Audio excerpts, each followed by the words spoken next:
Why don't you think they celebrate masculinity? Because it's a threat. It's a threat. We could destroy 100%. the Listen, Yeah. who started World War II? Men. Men. Who finished World War II?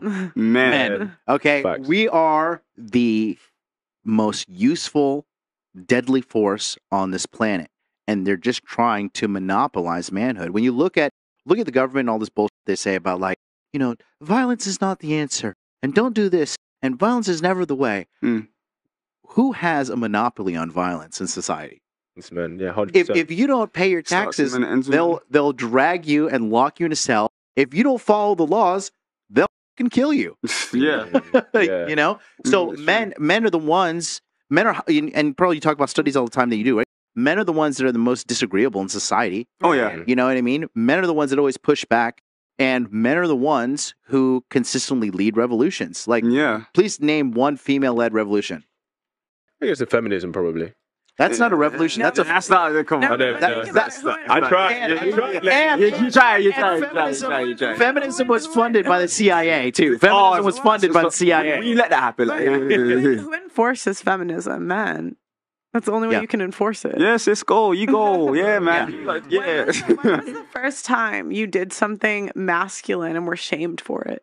Being like when's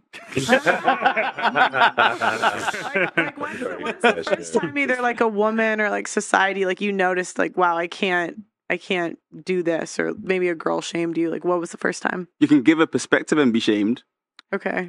Somebody sucker punched my friend in a pizza joint in Orlando after we were drinking, and I whooped that guy, and I whooped his friend's ass, and then there's a girlfriend of mine, which was just like, you shouldn't have done that. I'm like, my friend got punched in the face. Like, I'm not a bitch. Like, I gotta defend my friend's honor. Wow. Sometimes I get set up to have to be the bad guy.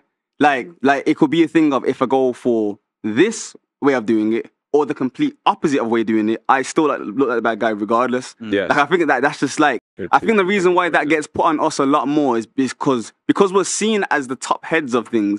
It's easier to put more responsibility on us. But I think to some degree people misbalance it. Yeah. And then they can end up like putting an unrealistic expectation on us. Yeah, so I think that's fair. And like what's happening with this, Rollo Tomasi says this often, and it's pretty true when he says right now they're trying to push responsibility on men while stripping them of authority. 100%. But the responsibility and authority needs to come hand in hand, because, you know, like if you get reprimanded at your boss, reprimanded at work by your boss, right? Yeah. But your boss can't fire you. You'd be like, yo, fuck you, bro. I'm not going to do whatever. You're going to tell me what to do. But the fact that he has the authority to demote you or transfer you to fucking Uganda or whatever and ruin your situation with your income or your livelihood, his authority is also directly tied to his responsibility. And that's why it's hilarious, too, when I go to the States and I go to Fresh and Fit and I talk to all these psychotic American feminist women, and they're just like,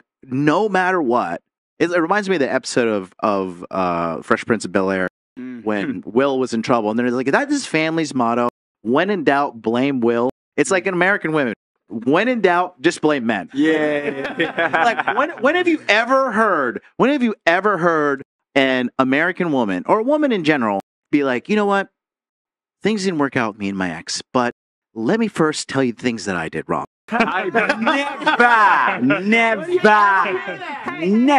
that. Yes. There was a woman that did it. It was after an engagement. She said all the things that she did wrong, and it made the news. 100%. No, it had to make the news.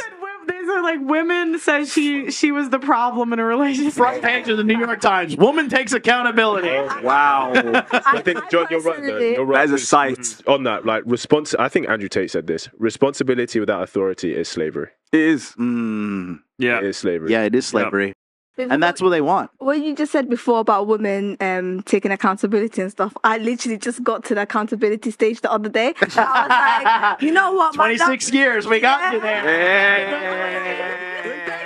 I literally lived my life, and I just said to myself, my love life didn't work out, and I don't think it's because of men. I think it's because of me. I have good guys, bad guys in between, but I get entertained by the ones that are more difficult scenario. Like, it's just like we're playing mind games on and off, all this toxic. You like the bad boys?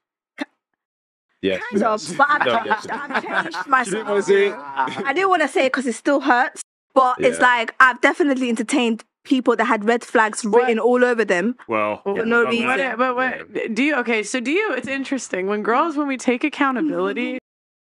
I gotta say this. It's always I choose toxic men, not the toxic behaviors that we play. I'm listening. This is I'm listening. Nah, they ain't the toxic accountability if you're just saying I'm entertaining the toxic men.